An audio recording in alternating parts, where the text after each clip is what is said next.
Welcome to episode 24 of the Selective Mutism Help Home Educational Learning Program podcast. My name is Kelly, and I'm a parent of a child with selective mutism. Being that I'm a parent and not a medical professional, this podcast is for informational purposes only. I'm sure most of you have been in this situation. You have a family gathering, and a relative comes up to your child and says, "Hi, how's school going? What, cat got your tongue?" Or, "If you don't tell me which cookie you want, you can't have it." Or maybe even, "Ugh, I can't believe how rude your child is. You need to do a better job at teaching him or her manners." All of these statements are shots to not only your child's confidence, but a shot to your confidence as a parent. As this continues time and time again, resentment may build, family relationships can become strained, and your child may become even more anxious and unable to break through their mutism. As a parent, what do? I'm a believer that knowledge is power. Selective mutism isn't a well-known anxiety disorder, which means the majority of the population doesn't know or understand what it is. We as parents need to be the educators. I remember when we first found out about SM and were trying to wrap our heads around what was going on, we were beginning to see why our daughter was having a hard time communicating with her grandma. Her grandma is one of the sweetest people out there and loves to give hugs and kisses like many grandmas do. When she came over, she would go to our daughter and say hi and give her a great big hug. Even though she had the best intentions, this would cause our daughter to completely shut down. She couldn't make eye contact with her grandma, she couldn't smile, and she couldn't reciprocate the hug. She was like a little statue. As I found resources about SM, I would email her grandma different videos and suggestions. I'm not one for confrontations, I don't like telling people what to do, and I don't like coming across as a know-it-all. So it was hard for me to get enough courage to tell my mother-in-law how to interact with our daughter. But once she learned about SM and understood the reasons behind why our daughter couldn't say hi or give her a hug, their relationship really started to grow. We told her that when she comes over to give a quick hi to our daughter, then to come see us, myself and my husband. Our daughter needed to be given space and not be put in a situation where someone was making direct eye contact with her and touching her. It was then mine and my husband's job to assess our daughter's anxiety moment by moment and decide how we wanted her to communicate with her grandma. Depending on her anxiety, we would ask a yes-no question like, "Do you want to go down to the dock and catch tadpoles with us and grandma?" This was an activity our daughter loved to do and loved nothing more than showing off her tadpole catching skills. So when she nodded yes, grandma could then respond with, "Wonderful, I can't wait to see how many you can catch." We would then follow our daughter down to the dock. This gave her the opportunity to own the next environment, which was really important. While at the dock, my husband would ask our daughter questions, again, basing the type of question asked on her anxiety level. He would start working up towards her answering with a verbal yes-no instead of nodding her head.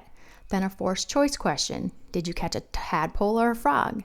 Every time she answered, grandma responded without asking a follow-up question, something like, "That tadpole is so cool looking. You're really good at catching cat tadpoles." Gradually, Dad would give more space between our daughter and grandma, and within 20 to 30 minutes, our daughter was able to answer questions directly from grandma. Ever since that moment, our daughter has been verbal with her grandma. She was 4.5 years old at that time, and at 4.5 years old, her grandma was finally able to have a conversation with her. If I hadn't taken the time to step out of my comfort zone and educate my mother-in-law about SM, it would have taken much longer for her and our daughter to have the relationship they have today. If you're interested in getting a template with the email I sent to my mother-in-law and the videos that she said really helped, send me an email at smhelp2020@gmail.com and I'll send it over to you. Now, my mom had a different perspective of selective mutism. My mom did daycare for our kids, so our daughter saw her on a daily basis, which meant she had no trouble speaking in front of her or to her.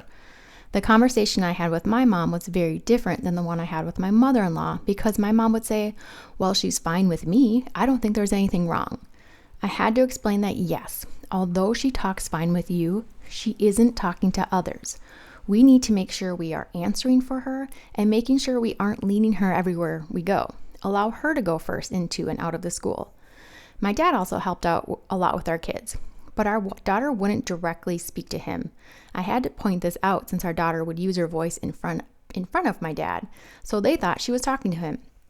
We started practicing speaking to him by starting with calling him on the phone. When my mom was over, she would call him and leave a voice message or answer a question he asked to my mom, but loud enough for Grandpa to hear. Once they practiced this, it became easier for our daughter to talk to him in person, and they could see a difference in their relationship. Again, this was a hard conversation to have with my mom, but having the conversation and giving them ways to help made a big difference. Over the next couple years, we had to continually educate family members. Whenever we talked to them about SM, they became much more understanding and didn't pressure our daughter anymore. They learned to follow our lead instead of trying to control the conversation and push our daughter to speak. This past summer, we went to visit our daughter's great-grandparents, and her great-uncle was there who she has never talked to. They've known about her diagnosis now for many years and have taken away the pressure for her to speak. So when we went there, her great-uncle said hi to all of us, and our daughter responded with hi back to him. He then asked how she was doing, and she said good. A little while later, when our daughter was playing with her brothers, he said to us, "Wow, I didn't think she was going to respond, but she did. She's doing so great." He did everything right. He didn't call her out specifically when greeting her. He asked a follow-up question only after she spoke, and he didn't make a big deal out of it in the moment. That doesn't happen by chance. That happens by educating family about SM time and time again. My challenge to you is to come up with a 30-second elevator pitch on how you would respond to someone's remarks about your child not speaking. Practice this without becoming defensive or by shutting down yourself. Get to a place where you can say it confidently and matter of fact so family and friends will listen with an open mind and not become defensive themselves. Here's an example. Let's say you have a family coming over for a holiday gathering, and there's that one relative who always seems to have something to say. You could either call them or send them a text or email, depending how you usually communicate, and say something like, "Hi, we're looking forward to you coming over. I wanted to tell you a little bit about what we've learned about so-and-so's diagnosis of selective mutism. Most people, including us at the beginning, don't know what SM is, so I wanted to let you know more about it. SM is an anxiety disorder that prevents a person from speaking in certain situations. You may have noticed in the past when you come over and try to get so-and-so to answer a question, they shut down and look away. They aren't being rude. They're in a state of severe anxiety and simply cannot respond. Please don't take this personally, and please don't try to get him or her to talk. The best thing would be for you to say hi and then just come talk to us. Eventually, he or she will come over and we'll work on their communication based on their anxiety level. If or when they do talk, please don't make a big deal about it, and please don't withhold anything from them if they aren't able to speak." Here's another example. Let's say the relative does something like, "If you don't tell me which cookie you want, you can't have it." You could, as kindly as possible, say, "Hey, can I talk to you for a second? I know you really want so-and-so to talk to you. Trust me, we all do. But we are working really hard at him or her on overcoming their diagnosis of selective mutism. This is an anxiety disorder that prevents him or her from talking in certain situations." It sounds strange, I know, and I've had to do a lot of research on it.